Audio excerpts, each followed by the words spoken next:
19h45, la barrière Info Soir. Messieurs, dames, bonsoir et bienvenue à cette nouvelle session d'information du jeudi 6 octobre 2022. Pretoria, la ville sud-africaine, a abrité en fin septembre 2022 le Salon international aérospatial. Le Niger, à travers Dr Faji Maina, la première Nigérienne à travailler à la NASA, a été honorée à cette importante rencontre internationale. Dr Faji a partagé son expérience dans le domaine de la recherche spatiale avec les grands scientifiques du monde. Précision avec Hassan Saleh Mustafa.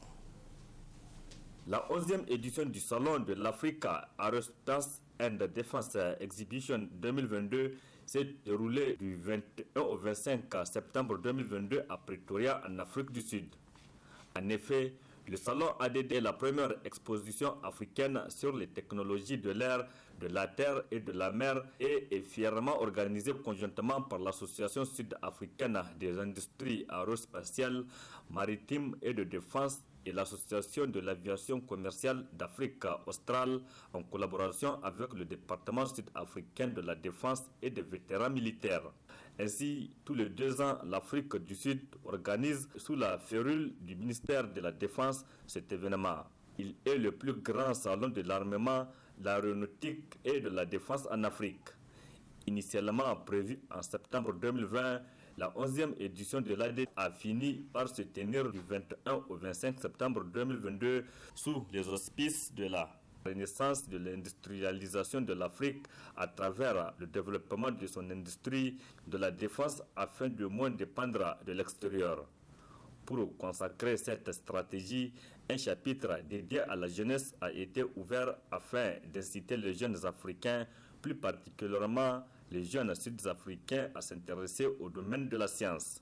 C'est dans ce cadre que le Niger a été honoré à travers la jeune docteure Faji Zauna Maina, chercheuse associée au laboratoire des sciences hydrologiques à la NASA. Ça fait extrêmement plaisir pour moi de représenter le Niger. Comme on le sait très bien que le Niger, surtout sur le plan scientifique en Afrique, n'est pas très bien représenté, même en Afrique, à plus forte raison à l'échelle internationale. Donc, ce fut un plaisir pour moi et une grande fierté pour moi de ressortir le nom du pays à cette échelle en Afrique, que tout le monde en Afrique sache qu'il y a une Nigérienne ou il y a des Nigériens en général qui font de la science et de la science dans des agences qui sont très reconnues comme la NASA. Ça permet de rehausser et d'arranger aujourd'hui l'image du pays. Dr Faji, qui présente un parcours impressionnant à son âge, a été invité à partager son expérience dans le domaine de la recherche spatiale. Sous la direction de Madame Mariam Seydou, ambassadrice du Niger en Afrique du Sud, la représentation diplomatique du Niger dans ce pays s'est mobilisée pour accompagner Dr Faji Maina tout au long de son séjour. Lors de sa prestation dont le thème est l'utilisation des données spatiales appliquées à des fins éducatives, environnementales et météorologiques dans le but de prévision. Dr Faji Maina s'est une fois encore magistralement illustré par la pertinence de son propos qui a enchanté un public très attentif. La représentation diplomatique du Niger en Afrique du Sud n'a ménagé aucun effort pour soutenir et accompagner la valeureuse jeune ambassadrice. Ça donne beaucoup plus de devoir à dire qu'il faut continuer à faire beaucoup plus pour améliorer l'image du Niger et pourquoi pas nous aussi au Niger par exemple avoir un grand salon aujourd'hui de sciences, de technologies qui sont appliquées que ce soit dans le domaine de la défense ou d'autres. Et puis ça m'a fait extrêmement plaisir aujourd'hui d'être sur le continent africain parce que étant donné que je travaille aux États-Unis, toutes les conférences que j'assiste sont en général des conférences qui sont organisées en Europe ou bien aux États-Unis. Et pour la première fois, aller sur le continent africain et voir toutes les technologies qui ont été développées sur le continent africain, c'est pour moi une fierté. Et ce que j'aimerais démontrer aujourd'hui à tous les jeunes Nigériens, c'est de dire qu'il faut vraiment travailler dur, il faut croire en soi, travailler dur et partout où on va, il faut se dire qu'on a l'image du pays, on représente un pays. Docteur Faji Zauna Maina est la première scientifique nigérienne à travailler à la NASA où elle travaille au Goddard Space Flight Center de la NASA. Elle a intégré cette institution en 2020. Une réussite qui a fait d'elle un modèle et une référence au Niger. Un pays qu'elle honore partout où elle est sollicitée à travers le monde, comme ce fut l'exemple récemment à Pretoria en Afrique du Sud, où elle a fait une présentation devant les représentants de plus de 20 pays venus de tout le continent. Les chaussures sont fabriquées à base de plusieurs matières en plastique synthétique et aussi en cuir. Les chaussures en plastique synthétique sont plus accessibles avec un prix à la portée de tous. C'est dans ce reportage signé dans le cadre de Labari Matassa Web TV. Pas un pas sans chaussures, qui de plus en plus s'accompagne avec l'habillement. S'habiller bien, mais aussi se chausser bien en portant des chaussures de qualité confectionnées en cuir, d'où plusieurs des chaussures disponibles aussi bien en cuir qu'en matière synthétique. Je fais une chaussure en cuir pour vendre avec les gens. Une paire de chaussures de côté des femmes en vente ça 3 000. Prix en gros. Pour les hommes, il y a pour les 8 000, il y a pour les 7 000, il y a pour les 3 500, il y a pour 4 000. Le travail de la main là, c'est pas compter combien tu vas trouver. S'il y a beaucoup de clients là, vraiment tu vas gagner beaucoup. Tu vas gagner beaucoup. Mais aujourd'hui, comme il n'y a pas de clients, peut-être 100 000, 200, comme ça, 150, tout tu vas gagner par mois.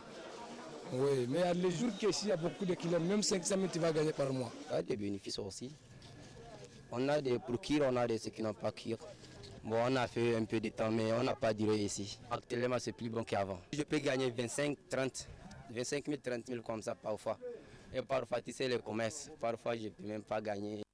Il faut reconnaître que de nos jours, les chaussures en cuir ne sont plus à la portée de tout le monde. Raison pour laquelle les chaussures synthétiques sont de plus en plus demandées, car bon marché. À chacun son goût et selon sa bourse pour se procurer des chaussures de son choix.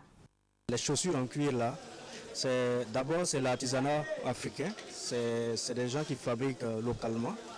Et pour moi, en fait, c'est une façon d'encourager les personnes qui fabriquent ce genre de chaussures-là. Et surtout, il y a le côté original également qui me fait plaisir. Et c'est pour ça que je choisis de venir en fait prendre les chaussures ici, en tout cas les produits locaux ici. Pour les prix, je peux dire, dans la réalité, je trouve que c'est abordable parce que quand on regarde un peu la façon dont les gens mettent en tout cas les moyens pour pouvoir réaliser ça, on dit, par exemple, on parle de propriété intellectuelle. Voilà, c'est-à-dire en fait c'est des gens qui ont réfléchi, qui ont produit quelque chose et je trouve que le prix il est abordable. Voilà, peut-être même que ça peut être plus, mais comme c'est une histoire de moyens, c'est pour ça que voilà, on négocie souvent au rabais, mais on sait que c'est vraiment des gens qui ont vraiment travaillé, qui ont imaginé des choses pour sortir ces produits-là. La chaussure synthétique en cuir, ça permet de se protéger au moins. Au moins, s'il y a des objets qui peuvent se blesser, on peut porter ça pour ne pas être blessé, quoi. Et aussi, ça dépend aussi de l'habillement. Ça protège, mais c'est en fonction de l'habillement, on choisit les chaussures aussi. Mais je porte les deux. Bon, les prix en cuir, c'est souvent un peu cher. Et les chaussures synthétiques, bon, c'est pas trop cher quand même. En dépit de la tendance du marché, les chaussures sont toujours nécessaires, car faisant partie intégrante de notre mode de vie, et pour protéger nos pieds. Ce reportage a été réalisé grâce à l'appui de l'UMS. Voilà, rencontre cet après-midi entre le directeur général de l'Agence de modernisation des villes du Niger et les ministres, à savoir celui de l'équipement et de l'urbanisme, entourés de leurs techniciens respectifs. Cette rencontre, faut-il le préciser, fait suite à certaines visites de travail effectuées par le directeur général de l'AMV Niger, Mokhtar Mamoudou, dans les 8 chefs-lieux de région. Le compte-rendu de cette rencontre, c'est avec Boubacar Ibrahim et Chebou Gisso. Il s'est agi pour le directeur général de l'Agence de modernisation des villes du Niger à travers cette rencontre avec le ministre de l'équipement et celui de l'urbanisme et du logement de faire le point des différentes missions initiées à l'intérieur du pays pour un constat des réalisations faites à l'occasion des fêtes tournantes du 18 décembre. Il s'agit déjà de plusieurs tournées qui nous ont permis de faire la situation dans les différentes villes en termes de travaux dans le cadre des fêtes tournantes. Il y a des travaux qui sont pris en charge par le ministère de l'Équipement, il y a des travaux qui sont pris en charge par le ministère des Domaines et d'autres par les comités des fêtes tournantes. Nous avons fait toute cette situation. Aujourd'hui, il a été question de leur présenter le travail qui a été fait afin que nous puissions prendre en compte leurs observations. Des perspectives pour la finition des travaux non achevés et la capitalisation des réalisations ont également été avancées à l'occasion de cette rencontre. Nous avons défini des perspectives. Des perspectives d'abord, dans un premier temps, comment finir les travaux non terminés, comment rénover certaines réalisations et définir des perspectives. Des perspectives qui rentrent dans la poursuite des travaux engagés, mais aussi des perspectives qui rentrent dans des innovations à moderniser davantage nos villes. Le gouvernement actuel, le chef de l'État à la tête du pays, son Excellence Bazoum Mohamed, a une attention particulière de consolider ces réalisations, de les pérenniser et de poursuivre cette dynamique de développement de villes et de modernisation de nos villes. Rappelant que le Niger est l'un des rares pays de l'Afrique de l'Ouest dont les différentes grandes villes sont de manière approximative au même niveau de réalisation en termes d'infrastructures, le directeur général de l'AMV Niger n'a pas manqué de rendre un hommage mérité au programme de renaissance porté par les plus hautes autorités du Niger. Pour le reportage de cette édition, c'est pour aller à la découverte d'un jeune Nigérien à 136 km de Maradi, à Tessawa précisément. Il s'agit de Bachir Megizo, un enseignant contractuel d'éducation physique et sportive qui fabrique de la craie. Une façon pour lui, ici du milieu rural, de contribuer à la bonne marche de l'école nigérienne et au-delà, créer des emplois. Détail avec Hamza Sakou.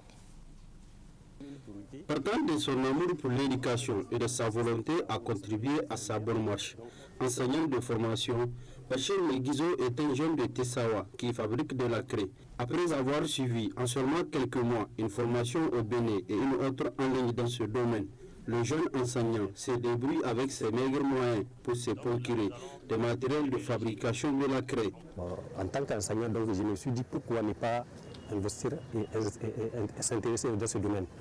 Parce que nous avons constaté que la craie, c'est une matière vraiment qui fait rare. Donc, dans ce pays aussi, dans le système éducatif, il faudrait que les autorités commandent ça quelque part. Donc, si nous avons reçu la formation, pourquoi ne pas mettre ça en place, ne pas mettre une de production de craie à Tessawa? La matière première, donc c'est une matière première que nous trouvons ici au Niger. Donc, c'est du calcaire. C'est du calcaire, on trouve ça au niveau du Malbaza, et partout au Niger, donc on peut avoir ça, c'est assez accessible. Donc c'est ça la matière première et quelques liens que nous commandons au niveau du Nigeria, donc c'est comment ça. Il y a des machines que nous avons déjà commandées au niveau de Cotonou, donc c'est à travers ça que nous travaillons. Avec les matériels disponibles, nous avons une capacité de production de 15 à 20 boîtes par jour, de 15 à 20 boîtes de 5 unités par jour. Donc c'est ça la capacité. Nous venons de commencer la production parce que les 2 derniers jours, c'était un échantillonnage que nous avons fait, auquel nous avons présenté aux libraires et aux chefs d'établissement pour faire le test de qualité. Donc ils ont testé la qualité, ils ont vraiment approuvé la qualité. Donc maintenant nous sommes en train de produire. Nous n'avons pas commencé à livrer. Même à Tessawa, nous n'avons pas commencé à livrer. Parce que nous attendons des cartons, il faudrait que nous commandons tout ça. Nous avons besoin d'appui pour pouvoir faire ça en grande quantité. Malgré sa volonté affichée, Bachir fait face à des difficultés. La difficulté que nous rencontrons maintenant est parce que nous venons de commencer. Dans un premier temps, c'est le matériel. Parce que notre vision première, c'était une vision locale. Parce que nous avons installé l'unité de production de craie juste pour répondre aux besoins locaux. Mais suite maintenant à l'application des amis para-américains, ça a pris une envergure nationale. Déjà, nous avons des commandes des régions, de certains établissements privés, d'autres des instituts qui nous demandent de les produire. Nous n'avons pas vraiment une capacité à produire au sens large pour l'instant.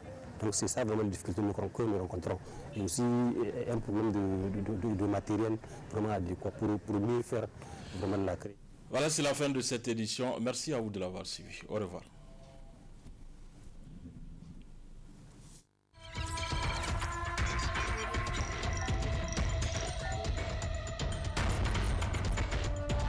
À la tête d'un groupe de militaires qui contestaient